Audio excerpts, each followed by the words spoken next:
মাদককে আসলে যেভাবেই হোক মাদককে সমাজ থেকে নির্মূল করতে হবে। আমরা বিভিন্নভাবে চিন্তা করতেছি যে কিশোর গ্যাংকে কিভাবে আসলে নির্মূল করা যায়।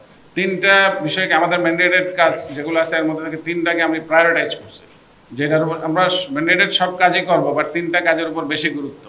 সেটা একটা হচ্ছে যে মাদক এবং অবৈধ অস্ত্র উদ্ধার। কারণ দেখেন যে মাদক আজকে আমাদের যে ইয়াং জেনারেশন, এই জেনারেশনটাকে ধ্বংস করে দিচ্ছে। এটা আমাদেরকে খুব বেশি কনসার্ন করে। কারণ হচ্ছে আমরা এখন বাংলাদেশ হচ্ছে ডেমোগ্রাফিক ডিভিডেন্টে হচ্ছে আমরা এখন সবচেয়ে ভালো অবস্থানে আছি। আমাদের ওয়ার্কফোর্স হচ্ছে মোর দেন 70%।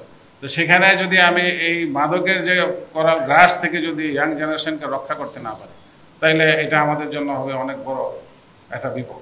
তো কাজে এটাকে আমরা ফার্স্ট প্রায়োরিটি হচ্ছে যে মাদককে আসলে যেভাবেই হোক মাদককে সমাজ থেকে নির্মূল করতে হবে। সেজন্য আমরা আমাদের আবেদনিক কার্যক্রম বাড়াবো, আমরা বিভিন্নভাবে ইনোভেটিভ ওয়েতে আমরা কাজকর্ম করব, এবং এটা হচ্ছে আমাদের ফার্স্ট মানে প্রায়োরিটির মধ্যে 1 নম্বর। 2 নম্বর হচ্ছে আপনার উগ্রবাদী সন্ত্রাস, যেটা উগ্রবাদ জঙ্গিবাদ, উগ্র জঙ্গিবাদ এবং সন্ত্রাস, এগুলাকে নির্মূল করতে হবে, একে প্রতিরোধ করতে হবে। আপনার থার্ড যেটা, সেটা হচ্ছে যে আপনারা জানেন যে এখন খুব বেশি আলোচনা হয় হলে কিশোর গ্যাং নিয়ে। এই কিশোর গ্যাংকে আমরা আমাদের ফোকাসে নিয়ে এসেছি।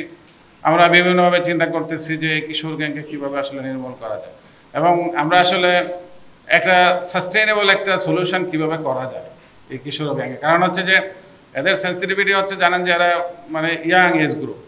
সো এদেরকে আমরা খুব বেশি ওইভাবে ল এনফোর্সমেন্টের আওতায় এনে ধরেন যে আপনার বিভিন্ন রকমের অপরাধের মামলা করে ওরা, আমি মনে করি এটা হলো আপনাদের জাস্ট আন্ডারস্ট্যান্ডিংয়ের জন্য আমি বলছি।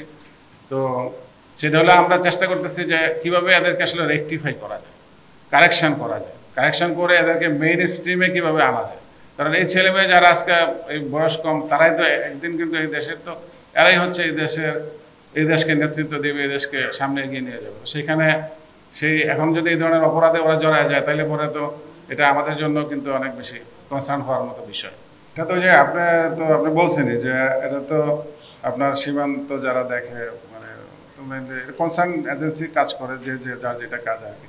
আর আপনার যেটা যে বলছেন যে মাদকের বিষয়টা আমি আপনার বলছি যে আমরা বহুদিন থেকে অভিযান করে আসছি, সামনে আগামী দিনগুলোতে মাদক নিয়ে আমাদের কাজ করতে হবে।